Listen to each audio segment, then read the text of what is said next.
when people hear about the Buddha or the concept or Christ consciousness, they understand intellectually that there's a place they could be that is a less constricted consciousness. It's a way of being that is feels complete and joyful, and doesn't have the human doubt that arises from normal human thoughts when you attach feelings to thoughts. And so they want to go to that place. They want to know which bus to get on. Is it the 37? Now do I take it north or south? Now once I'm on the 37, which stop do I get off? Because I want some of this Buddha, Christ consciousness stuff. Which stop is it? But when they listen to the directions, they don't hear it, because the directions aren't which bus to get on and which stop to get off. But that's how they've lived their whole life. The mind wants to know which bus to get on and which stop to get off, what position to put their body in, what are the correct thoughts to have to get to this place.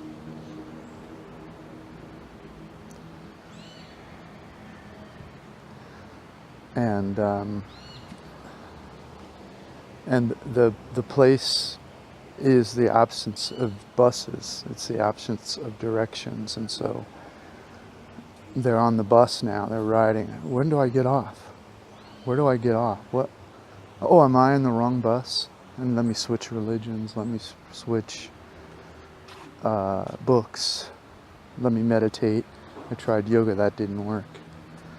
Let me eat vitamins and chocolate shakes or vegetable shakes, or what's the magic potion? What's the process? Because the mind is one of action, and the mind actually exists within the space that you're trying to arrive at. So there's no bus to go to. There's no exit on the bus. There's nowhere you need to go. You need to give up the idea that there's something you need to learn. You need to give up the idea that there's a correct way, because those are all mind waves in the way of that exists in the constricted consciousness you're trying to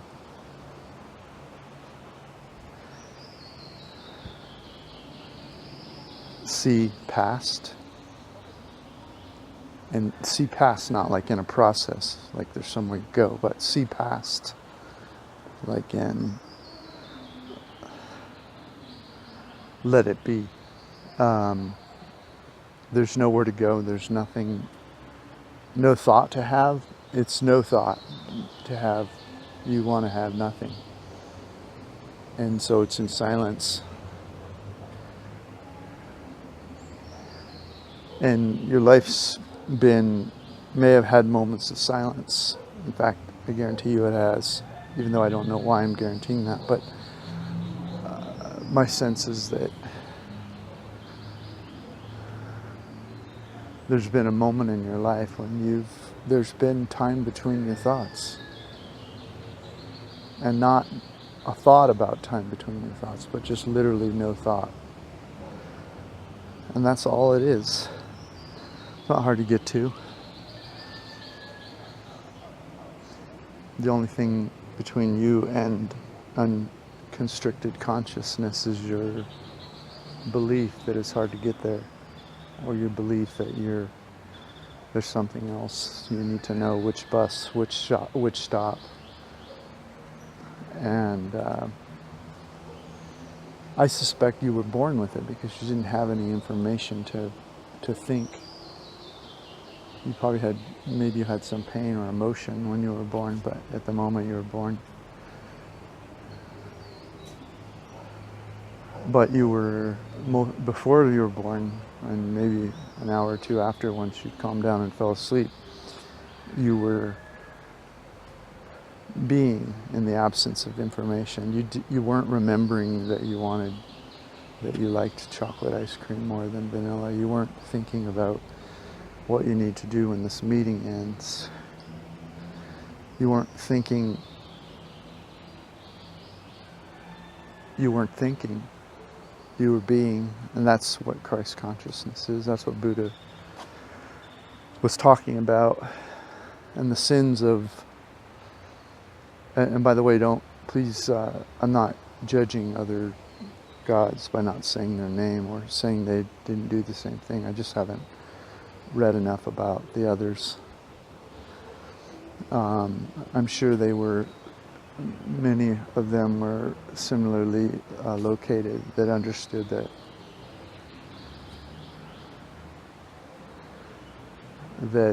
if there is a sin of the mind, it's not being with the one in peace. If there's a sin of the mind, it's not.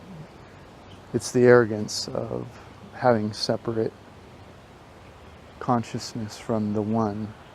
And it's not an arrogance like it's bad. The mind's not bad.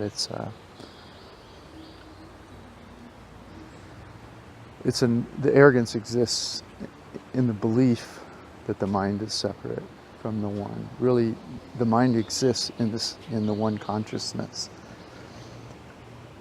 It's the oneness that built a stage and a theater and within a city, within a country, and this is just an example, nothing to believe, that built all that the mind thinks in. And so the mind is a subset of the unconstricted consciousness. The mind is the constricted consciousness within the unconstricted.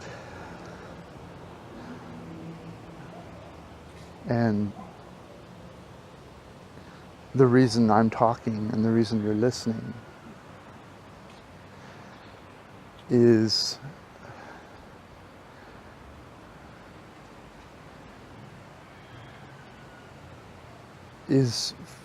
so you can be in the silent listening where you don't need to know any of this. These same words you would speak without learning anything. You would have different nouns and verbs in different order, and you'd be speaking possibly in a different language even, but you would be describing an unconstricted consciousness that everything arises in, that's in everything, it's all around you, and it goes infinitely in all directions, and it has no time element. There's no us versus them.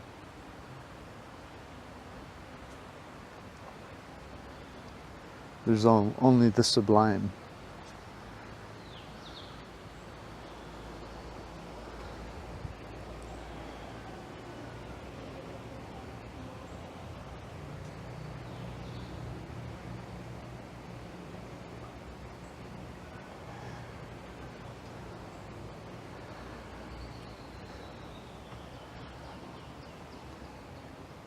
It's almost as essential as the difference between formulating and speaking and listening.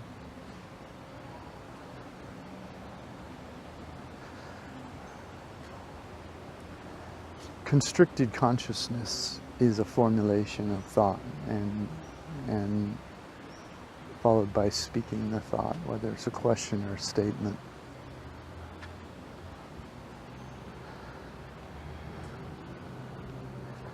And it arises in a sort of naive arrogance.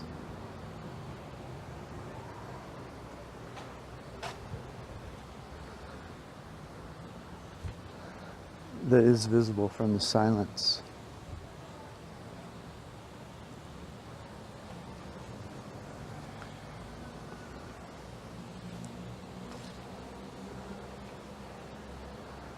But the unconstricted consciousness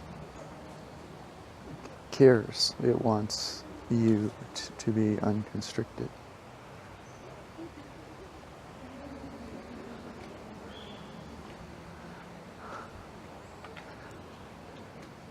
Or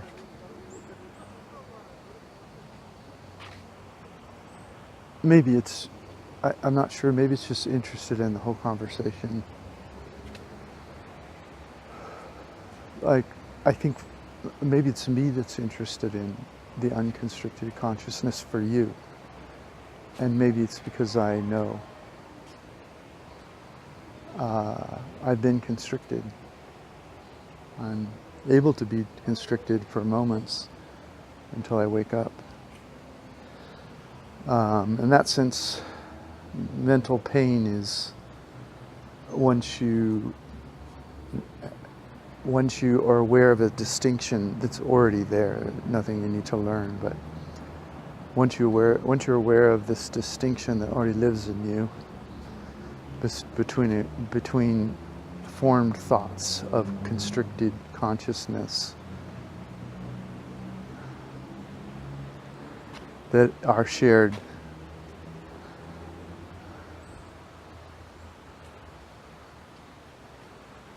for the purpose of maintaining the constriction, for justifying the constriction.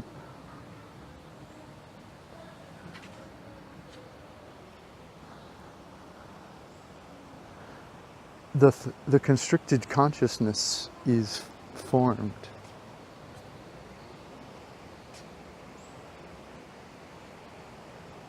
A thought representing the constricted consciousness, designed to maintain the constricted consciousness, is shared.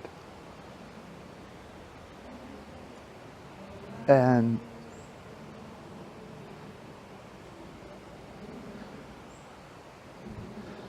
the mind is a veil over the unconstricted consciousness. It's a child naivety, an arrogance. It's an arrogance of focus on an idea, a temporary idea that maintains the veil. And the veil is the constriction is a self-importance. It's the constriction is a look at me. Look at why I'm unique. Look at why I'm interesting. And it's said from the constriction is said from a place of not enough. The true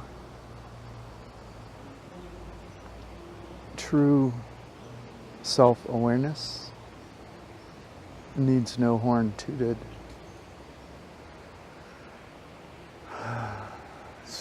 True self-awareness, unconstricted consciousness,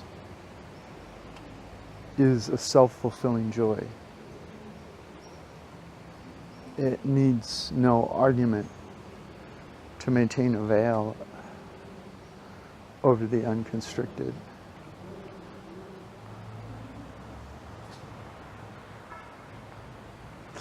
Anyway, getting back to our buses. When you're trying to figure out what bus to get on to find this unconstricted consciousness, that's the only thing in the way of the unconstricted consciousness. When you're trying to figure out which stop to get off on which bus, when you're on the bus and you're trying to figure out when to jump off the bus into enlightenment, that thought is the only thing that's in the way of enlightenment. There are no unconstricted thoughts that have any other purpose other than to distinguish you from the unconstricted and therefore maintain the veil of confusion.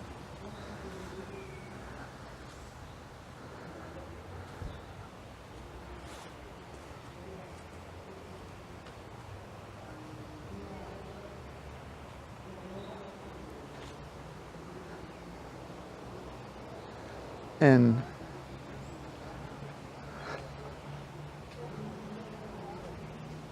or so. So awareness is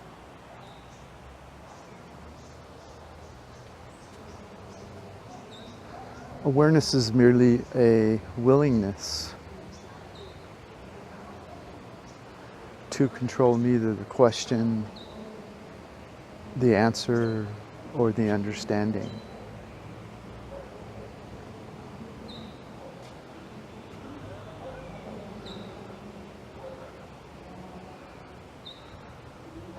Awareness is merely being present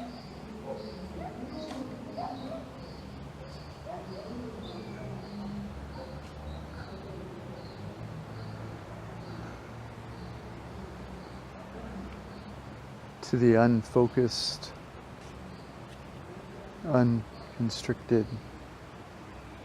idea, consciousness that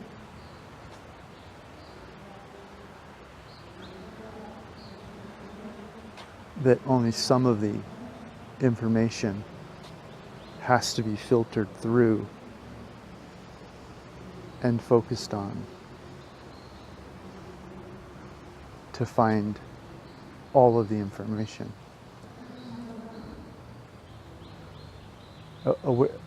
And not as a mental construct, just as a way of being with all of the consciousness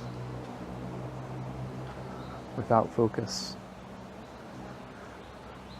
Awareness is melting into the universe in all directions and accepting without the all without focusing on the anything. And it's a way of being. It has nothing to do with your beliefs. Yet your beliefs are within it, like your mind is within it.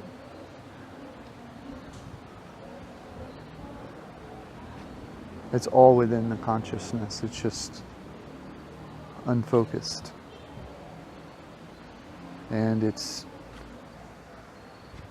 there's no pain there. It's effortless, painless.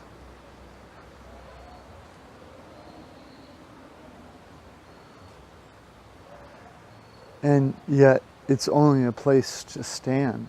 It's only a place to be while you live your life. It doesn't tell you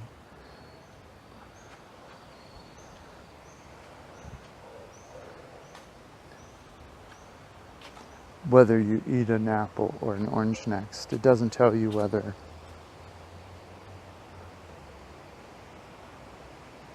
in the morning you become a doctor, a firefighter, a domestic god or goddess. I'm not trying to restrict any of these. The place of being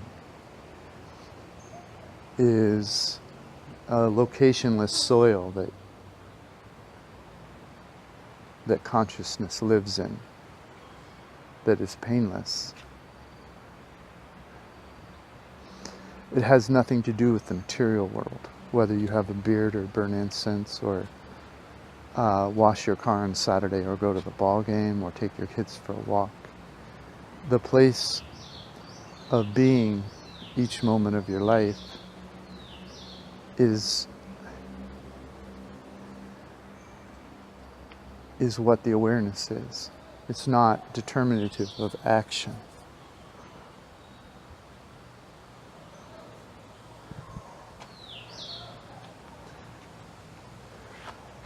It does come with the awareness is complete, meaning that you are aware at people around you, and any suffering they may have, if they indeed have suffering,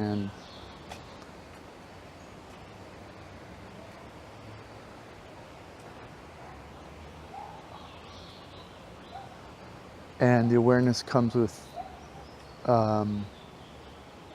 context of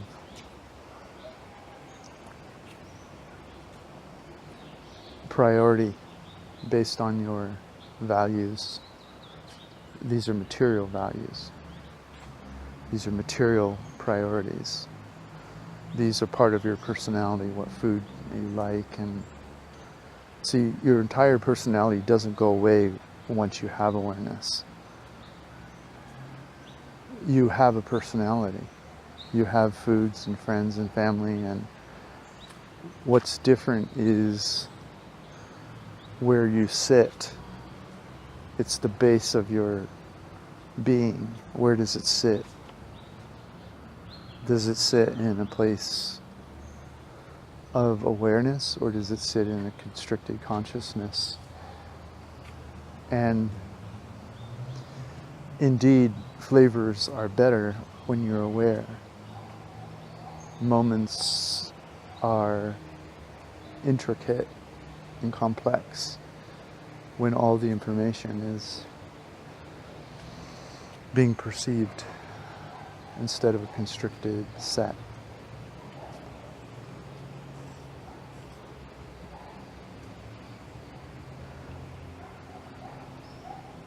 Your personality will become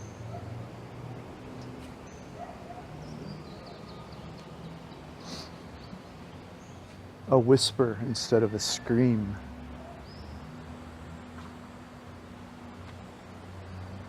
And with that, the volume of the personality, with it turned down, you will have complete unconstricted consciousness about your constricted consciousness. But you're still going to like coffee ice cream more than strawberry effects. You're still gonna show up at work and pick your kids up from school, shop, do the laundry, and you're still gonna have silly critical thoughts about and judge people, but you're going to do all of that. All of that's going to exist within the unconstricted, and so you will see your constricted personality like one of your children almost, when they say something silly, or when they're learning the cattiness at school, or you'll see that part of yourself from a kind of a parental role. And so, in summary, the unconstricted is merely, it's not a change in your belief systems, it's a seeing of your belief systems. It's being with the one single consciousness and seeing yourself from there. And you don't go anywhere. There's no bus to get on, no stop.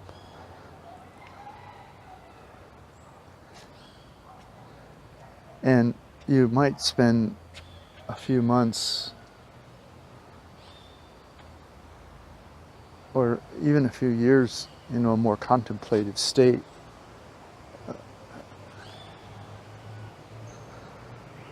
But over time, the motor will run and the balance will occur. And you'll not need to judge constricted consciousness from your unconstricted place. You'll see the judging, and you'll take whatever counsel that gives.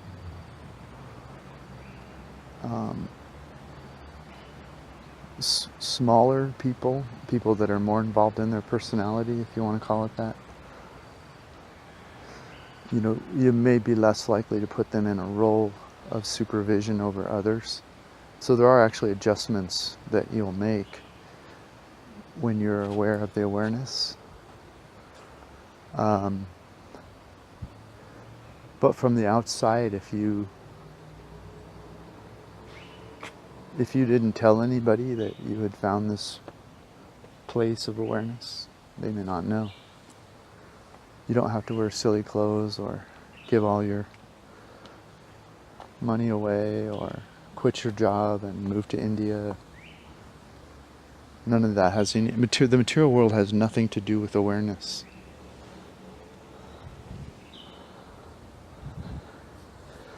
Material world all exists within awareness.